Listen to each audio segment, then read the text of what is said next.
धर्म जिज्ञासा में भी वेद प्रमाण है और ब्रह्म जिज्ञासा में भी वेद प्रमाण है, लेकिन धर्म जिज्ञासा और वेद और ब्रह्म जिज्ञासा में बहुत अंतर है। इसका भगवान शंकराचार्य जी उत्तर देते हैं कि धर्म कोई साक्षात्कार का विषय नहीं है। धर्म का फल क्या है? प्रयोजनीय है कि सुख मिले यहाँ भी और मरने के बाद भी। दूसरा कि धर्म में अनुष्ठान होता है, करने में कर्ता स्वतंत्र होता है और उस कर्म को कर्ता करे चाहे ना करे या उल्टा करे। ये बात कर्ता की बुद्धि के अधीन है कि वो अनुष्ठान में द्रव्य का विनियोग, कर्म का विनियोग और भोग का विनियोग कैसे करता है।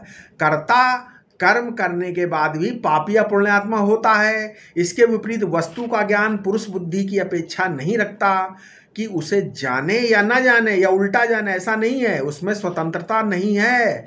ज्ञान में सिद्ध वस्तु का ज्ञान पुरुष की बुद्धि के अधीन नहीं रहता, वस्तु के अधीन रहता है। माने जो वस्तु जैसी है वैसी ही ज्ञात होती है, अन्यथा ज्ञात होना ज्ञान नहीं, वो भ्रम होगा आपको।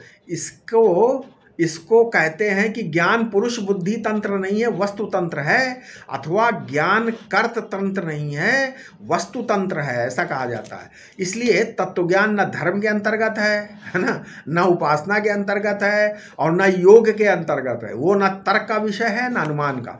उसके यथार्थ अपरिच्छिन्न प्रत्येक चैतन्याभिन्न स्वरूप को श्रुति बताती है। श्रुति तत्व का शासन करती है और धर्म का शासन करती है। इसलिए धर्म जिज्ञासा और ब्रह्म जिज्ञासा दोनों हैं तो वैदिक, दोनों वैदिक है, लेकिन दोनों में वेद की प्रामाणिकता में अंतर है।